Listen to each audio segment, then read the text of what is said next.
ఇది చూడండి.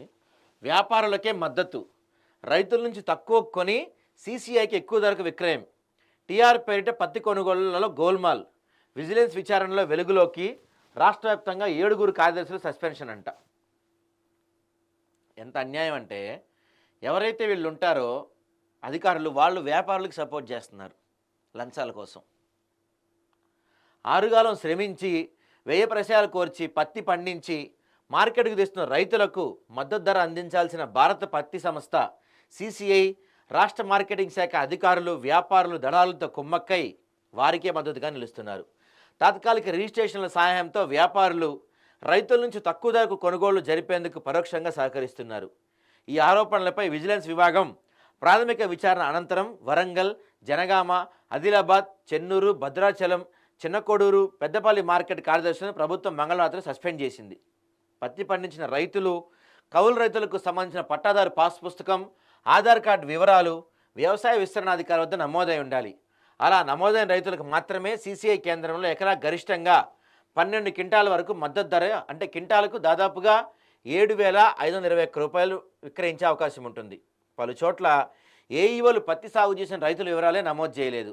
వివరాలు నమోదు కాని రైతులు మార్కెట్లో టీఆర్ నమోదు చేసుకునే వెసులుబాట్లు ఉన్నా అందుకు అధికారులు సహకరించలేదు. అంటే ఆయా రైతులు సీసీఐకు మద్దతు ధర పత్తి విక్రయించే అర్హత లేకుండా చేశారన్నమాట. దీన్ని ఆసరాగా చేసుకున్న వ్యాపారులు రైతుల పేరిట ఏఈఓల నుంచి మాన్యువల్గా పంటల సాగు ధృవీకరణ పత్రాలు పొందుతున్నారు. వాటి సాయంతో క్షేత్రస్థాయిలో రైతుల నుంచి క్వింటాకు 5,500 నుంచి 6,000 వరకు కొనుగోలు చేస్తూ సరుకును గ్రేడింగ్ చేసి మార్కెట్కి తీసుకొస్తున్నారు. 1,00,000 వరకు అక్రమ టీఆర్లు ఉన్నాయంట. చూడండి ఎంత అన్యాయం అయితే ఇది. రాష్ట్ర వ్యాప్తంగా గడిచిన వానాకాలం సీజన్లో సుమారు 4.23 లక్షల ఎకరాల్లో పత్తి సాగైంది. 25.33 లక్షల టన్నుల వరకు దిగుబడి వస్తుందని అధికారులు అంచనా వేశారు. పత్తి కొనుగోళ్లకు సీసీఐ రాష్ట్ర వ్యాప్తంగా 302 కేంద్రాలు ఏర్పాటు చేసింది. 8.42 లక్షల మంది రైతుల నుంచి 14,921 కోట్ల విలువైన 20.15 లక్షల టన్నుల పత్తి కొనుగోలు చేసింది.